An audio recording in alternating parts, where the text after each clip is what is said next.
कैसे हो आप सब। एक बार फिर से आपका स्वागत है मेरा दूरदर्शन मेरा विद्यालय में।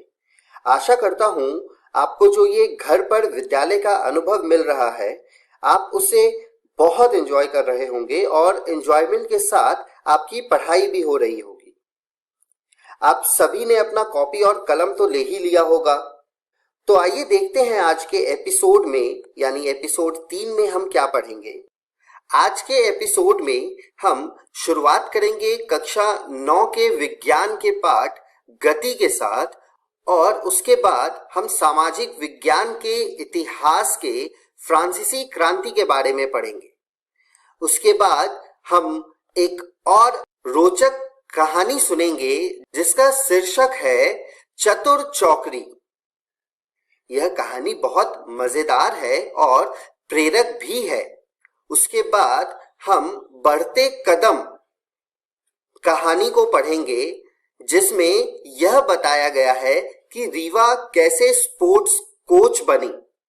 इसके बाद हम कक्षा 10 की शुरुआत करेंगे और कक्षा 10 में हम गणित के वास्तविक संख्याओं के बारे में पढ़ेंगे और उसके बाद हम सामाजिक विज्ञान में बिहार की कृषि के बारे में जानेंगे।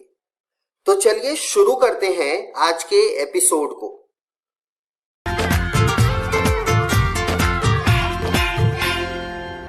नमस्कार दोस्तों, इस वीडियो को शुरू करने से पहले हम पिछली वीडियो में पूछे गए सवाल पर चर्चा करते हैं।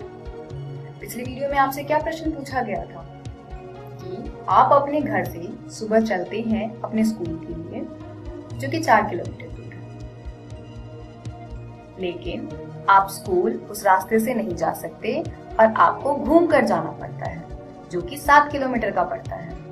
तो इसमें आपके घर से स्कूल तक की दूरी कितनी होगी और घर से स्कूल तक का विस्थापन क्या होगा? इसका उत्तर है कि घर से स्कूल तक की दूरी होगी 7 किलोमीटर और विस्थापन होगा 4 किलोमीटर। आज की वीडियो में हम जानेंगे कि यूनिट यानी कि मात्रक क्या होता है। इसके बाद हम एसआई यूनिट के बारे में पढ़ेंगे। फिर हम अदिश राशि यानी कि स्केलर क्वांटिटी और सदिश राशि यानी जिसे हम इंग्लिश में वेक्टर क्वांटिटी कहते हैं, इनको समझेंगे। तो चलिए शुरू करते हैं और जानते हैं कि यूनिट क्या होता है। तो दोस्तों, यूनिट किसी भी मात्रा का मानक माप होता है। जैसे कि वेट को मापने के लिए हम आमतौर पर किलोग्राम यूनिट का प्रयोग करते हैं। टाइम को मापने के लिए हम घंटे, मिनट्स, सेकंड्स का इस्तेमाल करते हैं और लंबाई मापने के लिए हम मीटर, किलोमीटर आदि का इस्तेमाल करते हैं। अब दोस्तों, हमें पता है कि इंडिया में केजी का इस्तेमाल किया जाता है भार को मापने के लिए, पर क्या हर जगह केजी का इस्तेमाल होता है? नहीं। जैसे कि यूनाइटेड किंगडम में हम केजी का प्रयोग नहीं करते हैं भार मापने के लिए, वहां हम पाउंड्स का प्रयोग करते हैं और पाउंड्स भी एक प्रकार का मात्रक है यानी कि यूनिट है। तो अब यहाँ से सवाल आता है कि केजी का प्रयोग किया जाए या पाउंड्स का प्रयोग किया जाए। तो हमें आवश्यकता पड़ती है एसआई यूनिट की यानी कि मानक मात्रक की। एक ऐसा यूनिट जो कि अंतरराष्ट्रीय स्तर पर स्वीकार हो। ऐसा यूनिट सिस्टम माप के लिए दुनिया में सबसे ज्यादा इस्तेमाल किए जाने वाला सिस्टम है। इसमें 7 बेस यूनिट्स आती हैं जो कि इस प्रकार है: metre, second, ampere, kelvin, mole, kilogram and candela. आइए अब आगे बढ़ते हैं और समझते हैं कि सदिश राशि और अदिश राशि क्या होता है। इनको हम एक उदाहरण से समझेंगे। मान लीजिए ये एक बच्चा है जो कि तालाब के किनारे है और इसने एक पत्थर उठाया और तालाब में कुछ इस प्रकार फेंका। पत्थर ने ए बिंदु से बी बिंदु तक की दूरी को तय किया और अगर आप सबसे छोटी दूरी देखें तो ये होगा बिंदु ए से बी तक की ये वाली दूरी। अगर हम पत्थर के रास्ते का विश्लेषण करें तो पत्थर किसी विशिष्ट दिशा में नहीं गया, वो इस प्रकार गया। तो इसको हम कहेंगे डिस्टेंस यानी कि दूरी। और ये एक अदिश राशि है क्योंकि अदिश राशि में सिर्फ मैग्नीट्यूड यानी कि परिमाण होता है, डायरेक्शन यानी कि दिशा नहीं होती है। परिमाण इस केस में ये है कि ये पत्थर कितनी तेजी से गया। अब दोस्तों, A बिंदु से B बिंदु के बीच में सबसे कम दूरी होगी विस्थापन, जो कि एक सदिश राशि है क्योंकि इसमें परिमाण और दिशा दोनों है। इसी प्रकार से दोस्तों, गति यानी कि स्पीड, भार यानी कि मास इत्यादि अदिश राशि है क्योंकि इनका सिर्फ परिमाण होता है। जैसे कि ये कार कितनी तेजी से जा रही है या पत्थर का भार कितना है। इसी प्रकार वेग, बल, त्वरण इत्यादि सदिश राशि है क्योंकि इनके परिमाण के साथ साथ इनकी दिशा भी होती है। जैसे कि गाड़ी 20 किलोमीटर प्रति घंटे की दर से नॉर्थ डायरेक्शन यानी कि उत्तर दिशा में जा रही है, तो ये हो जाएगा सदिश राशि। आशा करती हूँ कि आपको पढ़ाई गई सारी बातें समझ आई होंगी। मिलते हैं अगले वीडियो में। धन्यवाद। Daily quiz. क्वेश्चन 1, निम्न में से कौन सा सदिश मात्रक है? ऑप्शन ए बल, ऑप्शन बी तापमान, ऑप्शन सी द्रव्यमान, ऑप्शन डी इनमें से कोई नहीं। क्वेश्चन नंबर 2, वस्तु की स्थिति एक डैश मात्रक है। ऑप्शन ए अदिश, ऑप्शन बी सदिश, ऑप्शन सी वस्तु के स्थान का, ऑप्शन डी इनमें से कोई नहीं। क्वेश्चन नंबर 3, लंबाई का एसआई मात्रक क्या है? Option A kilogram, option B kilometre, option C metre, option D second. Question number 4, द्रव्यमान का एसआई मात्रक क्या है? Option A kilogram, option B gram, option C tonne, option D metre. Question number 5, प्रारंभिक व अंतिम स्थिति के बीच की न्यूनतम दूरी को वस्तु का डैश कहते हैं। ऑप्शन ए दूरी, ऑप्शन बी गति, ऑप्शन सी विस्थापन, ऑप्शन डी वेग। सही उत्तर 1A, 2B, 3C, 4A, 5C।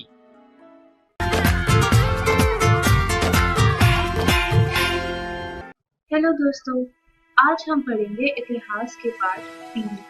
इस पाठ का नाम है फ्रांस की क्रांति।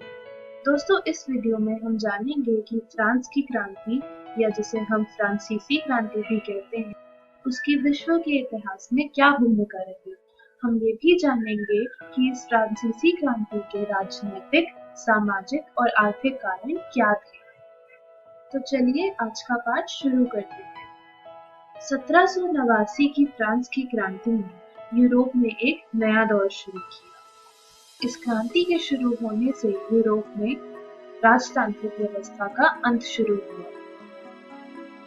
सिर्फ यही नहीं, फ्रांस की सामाजिक व्यवस्था में नए विचार आए जो कि थे स्वतंत्रता, समानता और बंधुत्व। दोस्तों, इन 3 विचारों को फ्रांस की विश्व के इतिहास में अहम विरासत माना जाता है। दोस्तों, जैसा कि आपको याद हो, हमने पिछले पाठ में पढ़ा था कि अमेरिकी स्वतंत्रता संग्राम से लौटने के बाद फ्रांसीसी सैनिकों ने अपने देश जाकर फ्रांस की जनता के बीच राजतंत्र के बारे में जागरूकता फैलाई। दोस्तों, अमेरिकी स्वतंत्रता संग्राम में फ्रांस ने इंग्लैंड के विरुद्ध लड़ाई की। अमेरिका से प्रभावित हो अब फ्रांस की बारी थी कि वो अपने देश में बदलाव लाए। चलिए देखते हैं फ्रांस की क्रांति शुरू होने के कारण क्या थे। सबसे पहले हम बात करेंगे राजनीतिक कारणों की। दोस्तों, फ्रांस में राजतांत्रिक शासन व्यवस्था थी। 1774 में बूर्बो राजवंश के लुई 16 गद्दी पर बैठे। दोस्तों, लुई 16 एक निरंकुश और अयोग्य राजा थे। वे फिजूल खर्ची भी बहुत ज्यादा करते थे। इस राजा का विवाह ऑस्ट्रिया की राजकुमारी मैरी अंतोइनेट से हुआ था। अपने पति की तरह ये राजकुमारी भी बहुत खर्चीली थी। मैरी अंतोइनेट उत्सवों में बहुत पैसे उड़ाती थी। और जो भी उनके जान पहचान के लोग थे, उनकी मदद करने के लिए वह राजकार्यों में भी दखल अंदाजी करते। वर्साइल शहर में स्थित राजा का महल भी कुछ इसी हालत में था। राजा के महल में करीब 15,000 ऐसे अधिकारी थे जो कोई काम नहीं करते थे, लेकिन वेतन के रूप में धनराशि जरूर लेते थे। ये दोनों खर्चीले तो थे ही, साथ साथ इनके शासन के दौरान फ्रांस की आर्थिक स्थिति भी बहुत नाजुक थी। दोस्तों, जैसा कि हमने पहले भी पढ़ा था कि अमेरिकी स्वतंत्रता संग्राम में फ्रांस ने अमेरिका की सहायता करी और वहां के 13 उपनिवेशों को आजाद करवाया। इस कारण फ्रांस का खर्चा 10 अरब लीवरे से भी ज्यादा बढ़ गया था। दोस्तों, लीवरे फ्रांस की पुरानी मुद्रा का नाम है। दोस्तों, जैसा कि हमने पिछले पार्ट में पढ़ा था, सप्तवर्षीय युद्ध जो फ्रांस और इंग्लैंड के बीच लड़ा गया था, उसके कारण भी फ्रांस का वित्तीय गड़बड़ाया हुआ था। लुई 16 का अपने राजतंत्र पर इस कारण नियंत्रण नहीं रहा। दोस्तों, क्या आप जानते हैं, फ्रांस की राजतांत्रिक व्यवस्था में एक संसदीय संस्था भी है जिसे स्टेट्स जनरल कहा जाता है। लेकिन इस संसदीय व्यवस्था का भी कोई फायदा नहीं था, क्योंकि सन 1614 के बाद 175 वर्षों तक इस संस्था में कोई बैठक नहीं हुई। इसी के साथ साथ राजा की निरंकुश नीतियों पर रोक लगाने के लिए फ्रांस में एक पार्लियामेंट नाम की संस्था भी गठित की गई। इस संस्था को न्यायालय के रूप में गठित किया गया। लेकिन इस संस्था पर भी राजतंत्र ने पूरा नियंत्रण रखने की कोशिश करी। यहाँ के न्यायाधीशों के पद कुलीन वर्ग के लिए सुरक्षित किए जाते थे, ताकि आवश्यकता पड़ने पर राजा इन्हें पैसे के बल पर अपनी बात मानने के लिए बाध्य कर सके। दोनों राजा और रानी मिलकर अपने शासन का दुरुपयोग करते थे, जिससे जनसाधारण राजतंत्र के बिल्कुल खिलाफ हो गए थे। राजतंत्र के इस हालात के चलते सन 1789 तक आते आते जनसाधारण शासन में भाग लेने के लिए उतावला होने लगे। चलिए देखते हैं इस क्रांति से पहले फ्रांस की सामाजिक व्यवस्था किस तरह थी और जानते हैं कि इस क्रांति के सामाजिक कारण क्या थे। 18वीं शताब्दी में फ्रांस के समाज का विभाजन 3 एस्टेट्स यानी कि श्रेणियों में बटा था। चलिए देखते हैं ये श्रेणियां किस प्रकार थी। दोस्तों, हम इन श्रेणियों को एस्टेट कहते हैं। प्रथम एस्टेट पर थे पादरी, जिनकी जनसंख्या लगभग 1,30,000 थी। अंग्रेजी में पादरी को क्लर्जी कहते हैं। दूसरे एस्टेट पर थे अभिजात वर्ग या फिर कुलीन वर्ग। अंग्रेजी में इन्हें नोबिलिटी कहते हैं। इस वर्ग में 40 लाख व्यक्ति थे। तीसरे वर्ग में आते थे जनसाधारण, जिसमें बड़े व्यापारी, शिक्षित वर्ग, किसान, नौकरी मजदूर आदि होते थे। दोस्तों, तीसरे एस्टेट की जनसंख्या लगभग 2.5 करोड़ थी। फ्रांस का 90% बनाने वाली ये तीसरी एस्टेट बहुत असंतोष में थी, क्योंकि इन्हें तरह तरह के कर चुकाने पड़ते थे। स्वामी की सेवा करना, उनके घर और खेत में काम करना, सैन्य सेवाएं और कई कठिन काम इस वर्ग के हिस्से में आते थे। डॉक्टर, वकील, जज, अध्यापक, शिक्षक, लेखक आदि इस वर्ग में शामिल थे, जो शहरी क्षेत्र में रहते थे। ये मिलकर मध्यम वर्ग बनाते थे। दोस्तों, अंग्रेजी में मध्यम वर्ग को कहते हैं बुर्जुआ।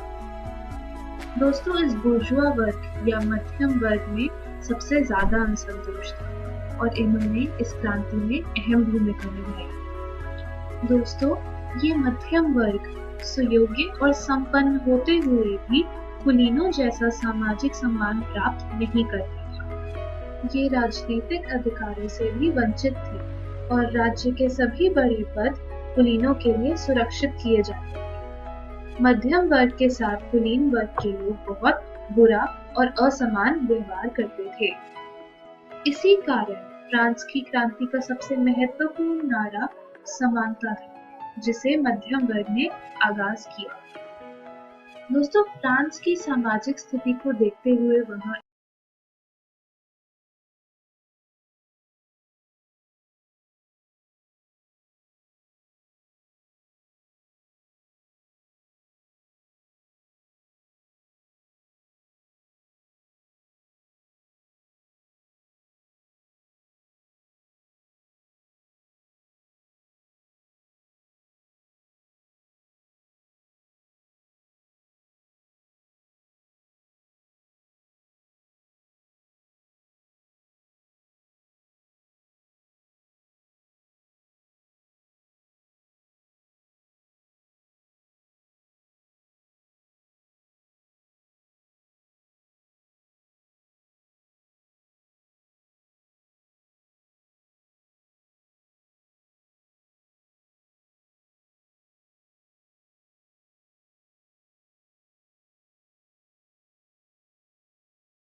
हेलो दोस्तों, ये है आपके इतिहास के पाठ 3 फ्रांस की क्रांति के भाग 1 का डेली टेक्स्ट। आपका पहला प्रश्न है, फ्रांस की संसदीय संस्था का नाम क्या था? एस्टेट जनरल, वेस्टमिंस्टर संसद, स्टेट्स जनरल या इसमें से कोई नहीं। आपका अगला प्रश्न है, 1774 में फ्रांस की गद्दी किस राजा ने संभाली? लुई 14, जॉर्ज तृतीय, मैरी 16 या लुई 16। आपका अगला प्रश्न है, फ्रांस में द्वितीय एस्टेट कौन सी थी? पादरी, जनसाधारण, कुलीन वर्ग या किसान। आपका अगला प्रश्न है, मध्यम वर्ग को अंग्रेजी में क्या कहते हैं? नोबल, बुर्जुआ, क्लर्जी या एस्टेट।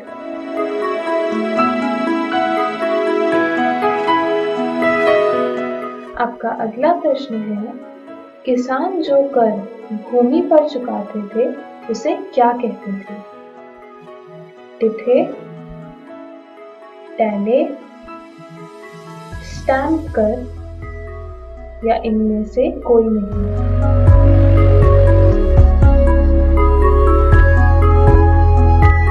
चलिए दोस्तों, इन प्रश्नों के सही उत्तर जानते हैं।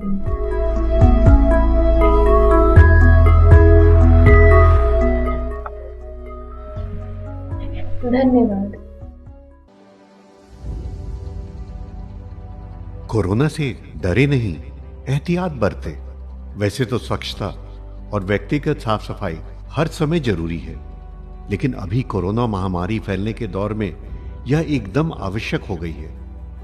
बस यह जानने की जरूरत है कि साफ सफाई करने के दौरान आप किन बातों के प्रति विशेष तौर पर सजग रहें। आइए इसे बिंदुवार समझ लें।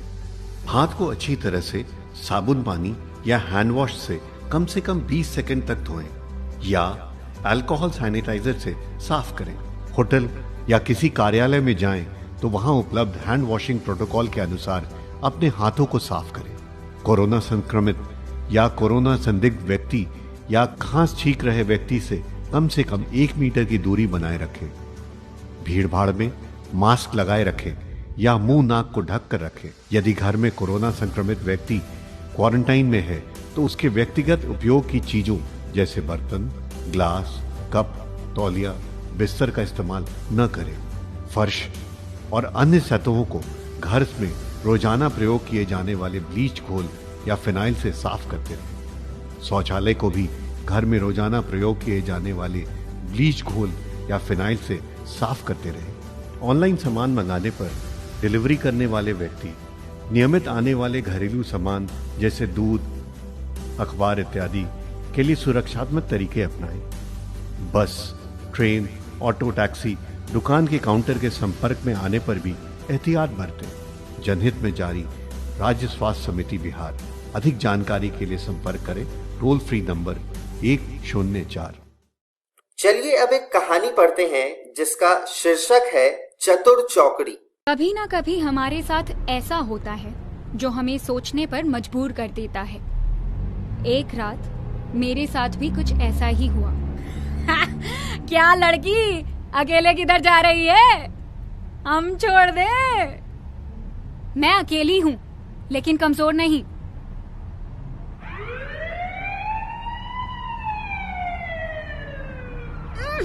पकड़ो इन्हें।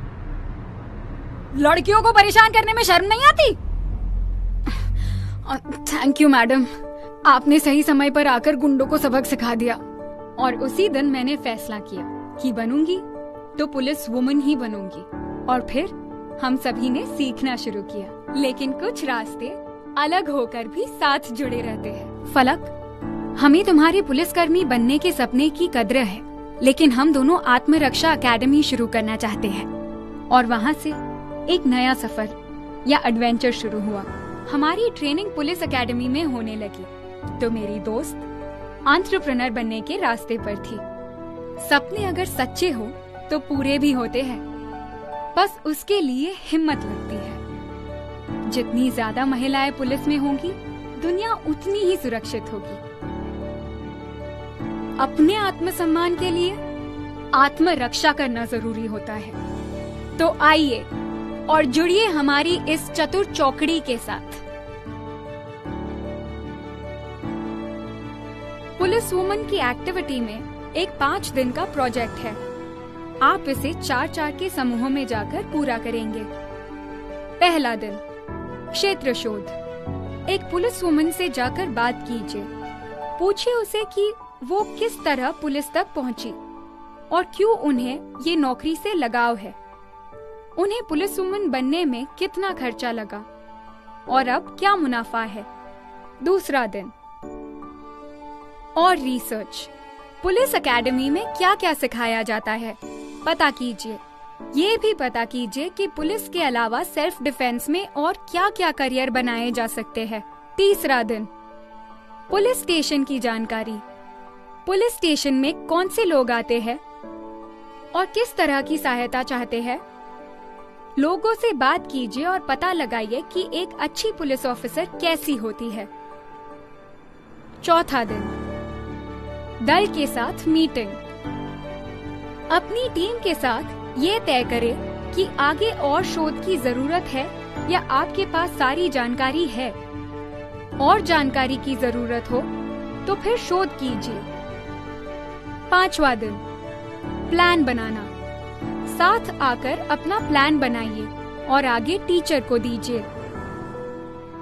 फिर दूसरी कहानी चुने, उन्हें देखे, पढ़े और एक्शन ले, क्योंकि जवान उद्यमी कभी नहीं रुकते।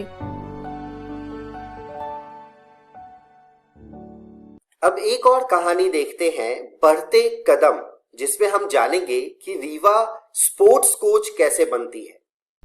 फुटबॉल सिर्फ हमारे लिए खेल नहीं है, बल्कि जिंदगी है। और जिंदगी तो अपनी शर्तों पर जी जाती है। अब जिंदगी है तो संघर्ष भी है। अरे फुटबॉल वापस करो, इसके पीछे भागोगी तो खाना बनाने में मेरी मदद कौन करेगा? लेकिन हम भी हार ना मानने वालों में से एक है।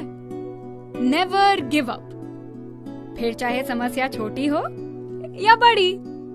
ये स्पोर्ट्स कोच भी ना लड़कों को हर बार सही समय पर फुटबॉल सिखाने पहुंच जाते हैं, और हम लड़कियों का क्या? निकलो यहाँ से, लड़कों को खेलने दो।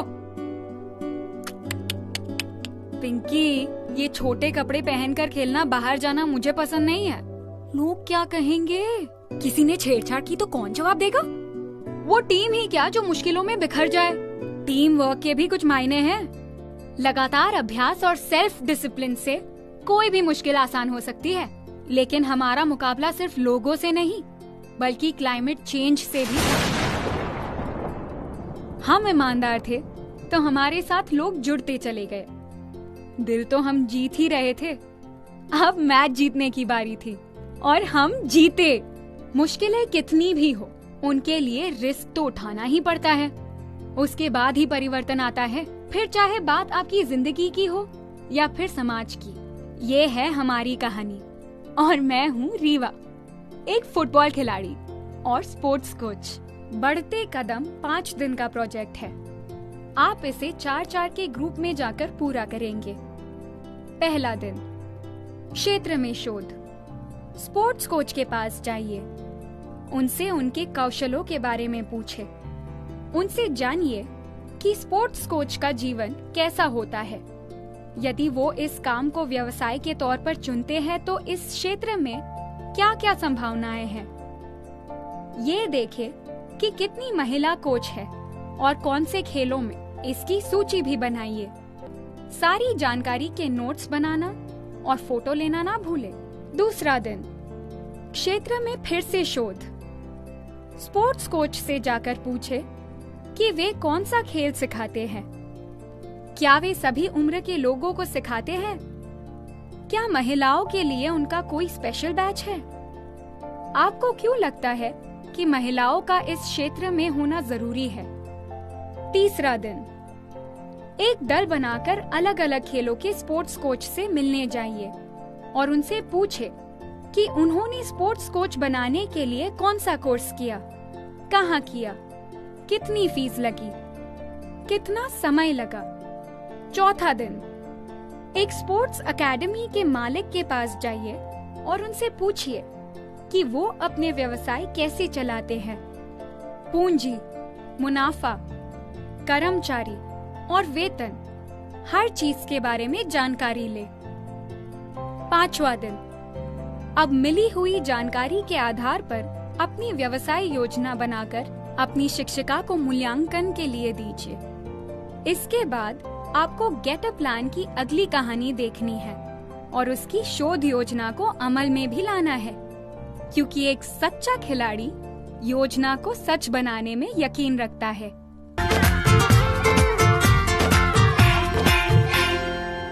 नमस्कार दोस्तों, आज की इस वीडियो में हम पढ़ेंगे वास्तविक संख्याएं, जिसको इंग्लिश में रियल नंबर्स कहते हैं। तो चलिए इस चैप्टर का भाग 2 पढ़ते हैं। इस वीडियो में हम पढ़ेंगे अंकगणित की आधारभूत प्रमेय, भाज्य संख्या की परिभाषा, HCF तथा LCM। प्रमेय 1.2 यानी कि अंकगणित की आधारभूत प्रमेय।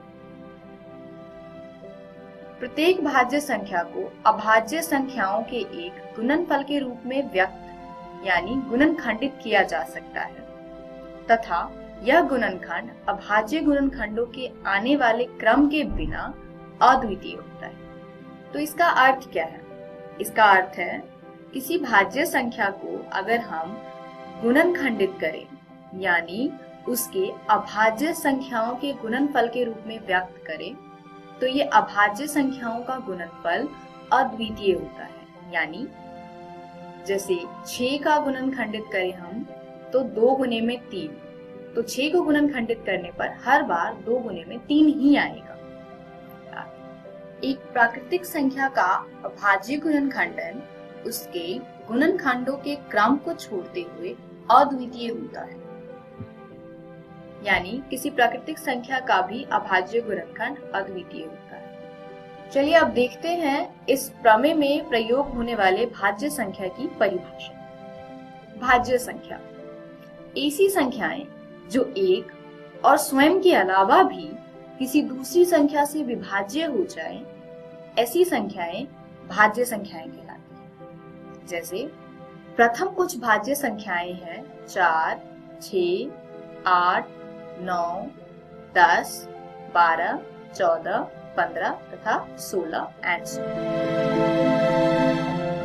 जैसे 4 को हम लिख सकते हैं 2 गुने में 2 यानी 4 1 से तो विभाजित होती है और 4 से विभाजित होती है और 1 और 4 के अलावा 4 2 से भी विभाजित होती है। इसी प्रकार 6 बराबर में 2 गुने 3, 6 1 तथा 6 के अलावा भी 2 अन्य संख्याओं से विभाजित होती है जो कि है 2 तथा 3।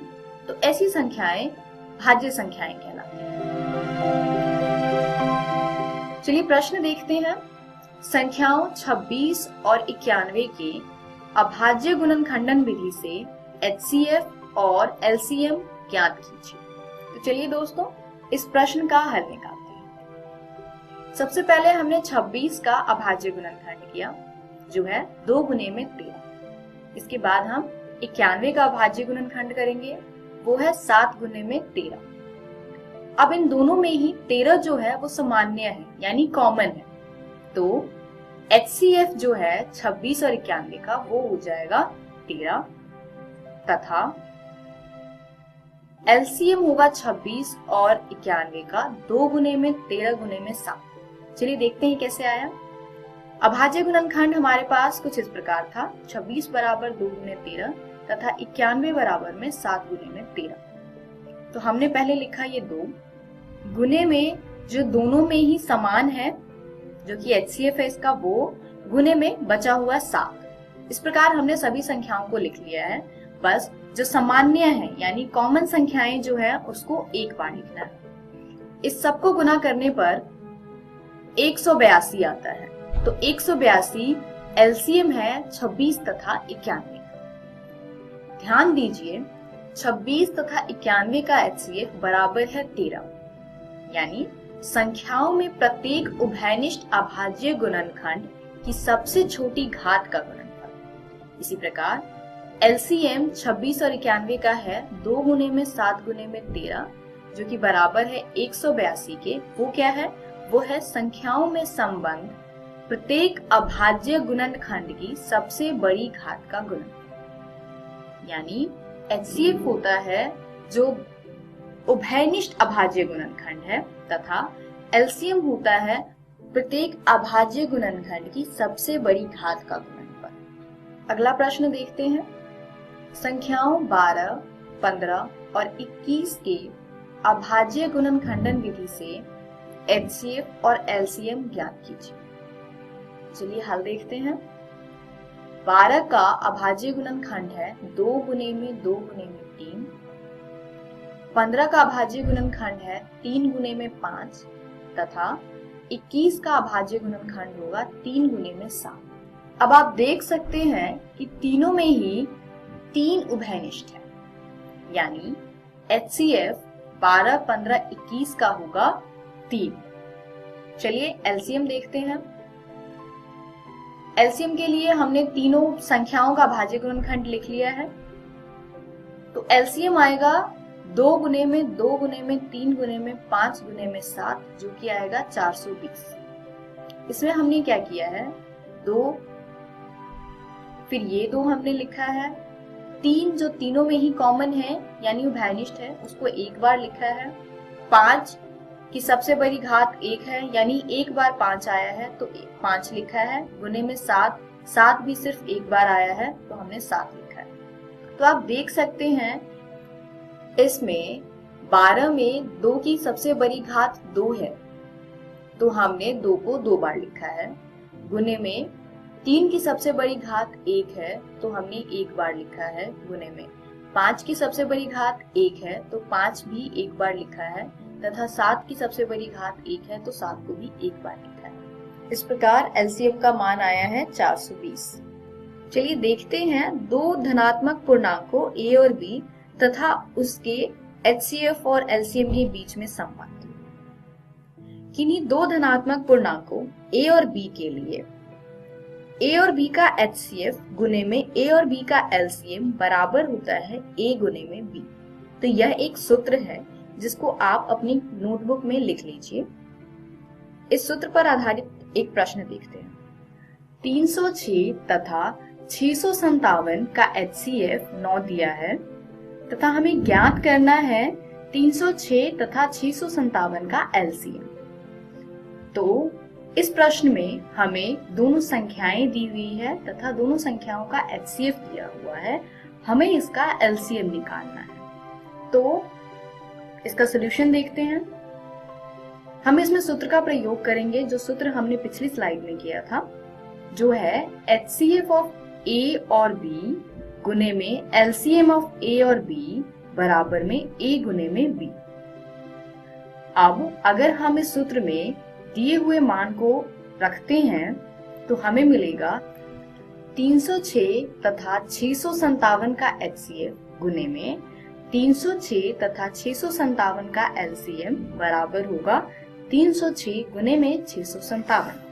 अब हम यहाँ पर एचसीएफ का मान रखेंगे जो है 9, तो ये आएगा हमारे पास 9 गुने में 306 तथा 657 का एलसीएम बराबर में 306 गुने में 657।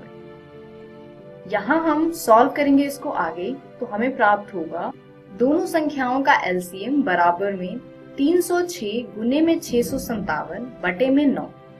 अब हम इस 9 से 306 को काटते हैं कि 34 बार में कटेगा, तो दोनों संख्याओं को अब गुना करेंगे। 34 गुने में 657 ये आएगा 22,338, यानी 306 तथा 657 का एलसीएम 22,338 है। तो इस वीडियो में हमने आज सीखा अंकगणित की आधारभूत प्रमेय, भाज्य संख्या की परिभाषा, एचसीएफ तथा एलसीएम। अगली वीडियो में हम पढ़ेंगे अपरिमेय संख्याओं का पुनर्भ्रमण। तो इसी के साथ आज की वीडियो समाप्त होती है। धन्यवाद।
नमस्कार दोस्तों, आज हम कृषि अध्याय का अगला भाग यानी कि दूसरा भाग पढ़ने वाले हैं।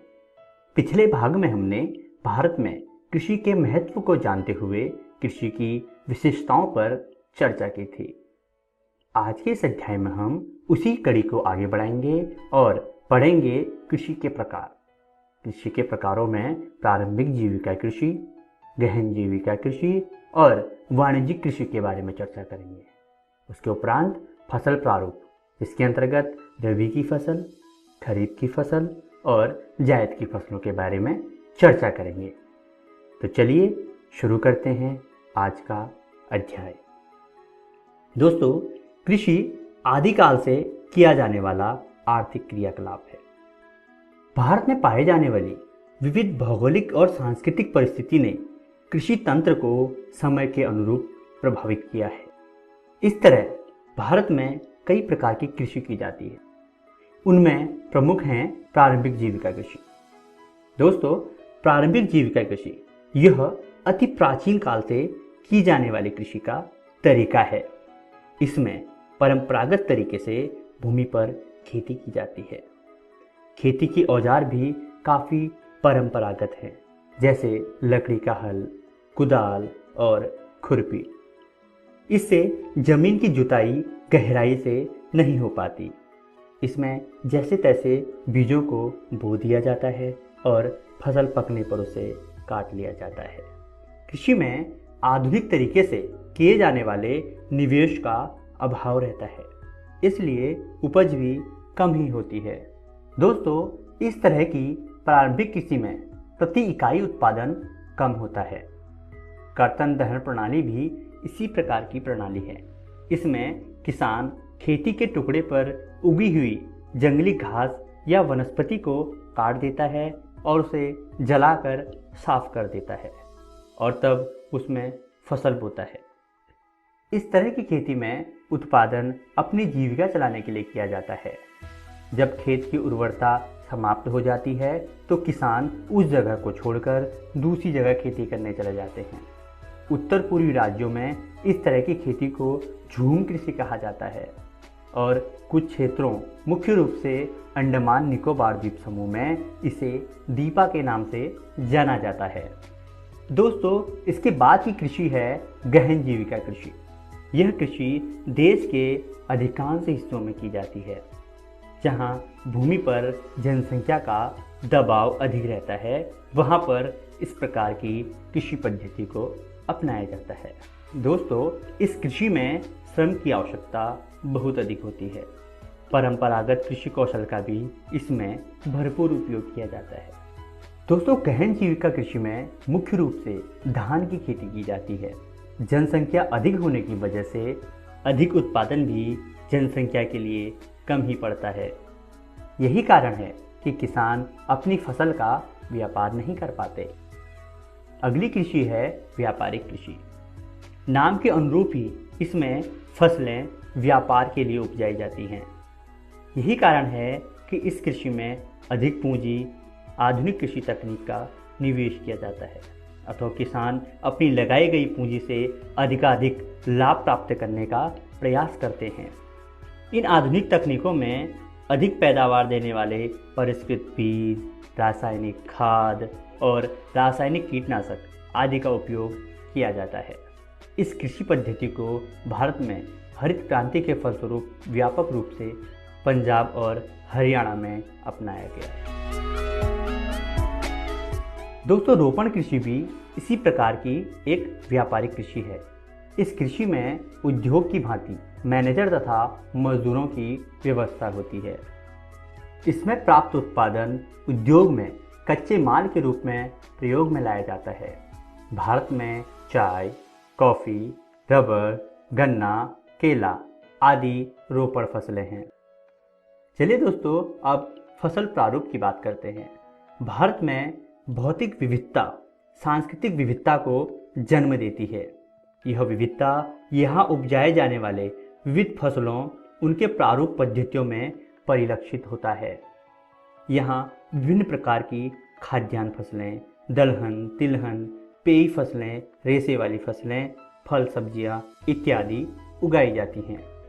इन विविध फसलों की उपज हम यहाँ पाई जाने वाली विभिन्न ऋतुओं के अनुसार कर पाते हैं। यहाँ ऋतु संबंधित 3 प्रकार के फसल समूह को हम उपजाते हैं, जिसमें पहली है रबी की फसल। रबी की फसल को जाड़े के मौसम में अक्टूबर से दिसंबर के मध्य में बोया जाता है और ग्रीष्म ऋतु में अप्रैल से जून के मध्य काट लिया जाता है। इसमें मुख्य रूप से गेहूँ, जौ, चना, मटर, मसूर तथा सरसों आदि हैं। रबी की फसलों की खेती देश के विस्तृत भाग में की जाती है, किंतु देश के उत्तर पश्चिमी राज्य पंजाब, हरियाणा तथा उत्तर प्रदेश रबी की फसल के लिए ही जाने जाते हैं। यही वह क्षेत्र है जहां हरित क्रांति के फलस्वरूप हम खाद्यान्न में आत्मनिर्भर हो गए थे। दोस्तों, हरित क्रांति की अपनी आवश्यक शर्तें हैं। पहला है तकनीकी, दूसरा है अधिक उपज देने वाले HYV बीज, अगला है सिंचाई के साधन, रासायनिक खाद और कीटनाशक दवाइयाँ। हरित क्रांति के फलस्वरूप इन क्षेत्रों में अब कई पर्यावरणीय समस्याएं उभरकर सामने आने लगी हैं। हरित क्रांति की वजह से आने वाले पर्यावरणीय समस्याओं के बारे में आप लोग घर से लिख कर लाएंगे। दोस्तों, इसके बाद बात करते हैं खरीफ की फसल की। खरीफ फसल भारत में वर्षा ऋतु में बोई जाती है और सितंबर अक्टूबर में काट ली जाती है। इसमें उपजाई जाने वाली प्रमुख फसल धान है। बाकी अन्य फसलों में मकई, ज्वार, अरहर तथा मूंग, मूंगफली और सोयाबीन तथा कपास हैं। दोस्तों, धान की खेती मुख्य रूप से असम, पश्चिम बंगाल, बिहार, उड़ीसा, आंध्र प्रदेश, तमिलनाडु, केरल तथा महाराष्ट्र में की जाती है। भारत में जहां अधिक वर्षा होती है वहां धान की 3 फसलें उगाई जाती हैं। दोस्तों, अगली फसल है जायद की फसल। खरीफ और रबी फसल के बीच ग्रीष्म ऋतु में जो फसल लगाई जाती है उसे जायद या गर्मा फसल के नाम से जाना जाता है। इसमें मुख्य रूप से धान, मकई और सब्जियों की खेती की जाती है।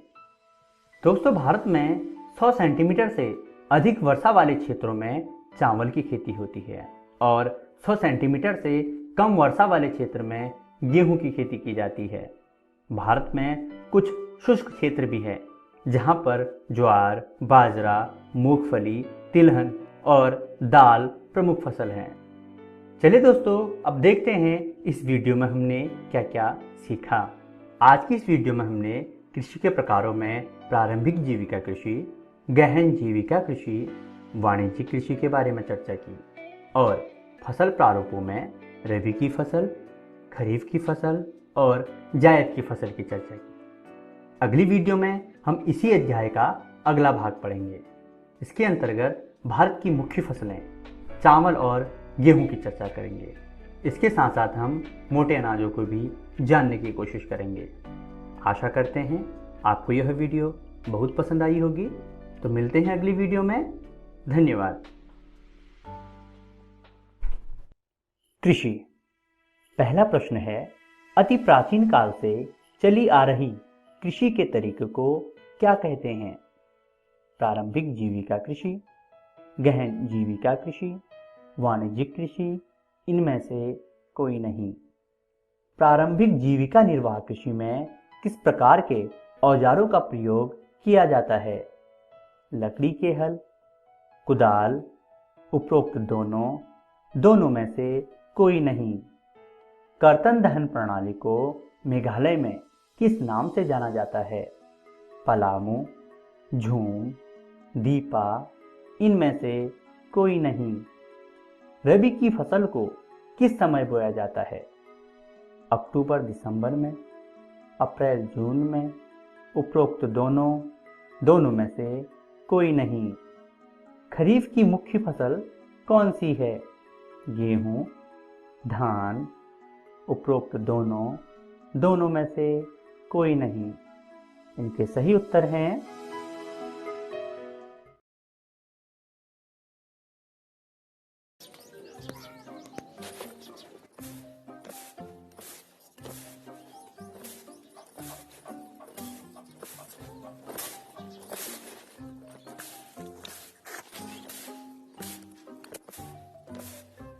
पिंटू, आज स्कूल में क्या सीखा?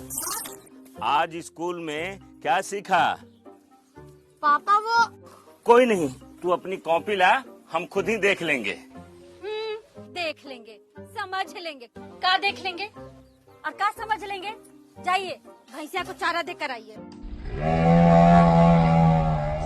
अरे ऐसा नहीं है, हम लोगों को अपने पिंटू के पढ़ाई लिखाई का ध्यान रखना चाहिए। अच्छा हाँ। तो पिंटू को स्कूल कौन भेजता है? और अब तो पिंटू का कॉपी किताब भी हम लोग सही समय पे खरीद देते हैं। का पिंटू? हाँ। ओहो, सिर्फ स्कूल भेजना, कॉपी किताब खरीदना, ध्यान देना नहीं होता। ध्यान देने का मतलब है कि अपना पिंटू स्कूल में क्या सीख रहा है, उस सब बात की जानकारी रखना। भक, का मजाक करते हैं जी? ये हम लोग कैसे जान लेंगे? अरे सब जान लेंगे, बहुत आसान है, हम बताते हैं। ये है सही का निशान।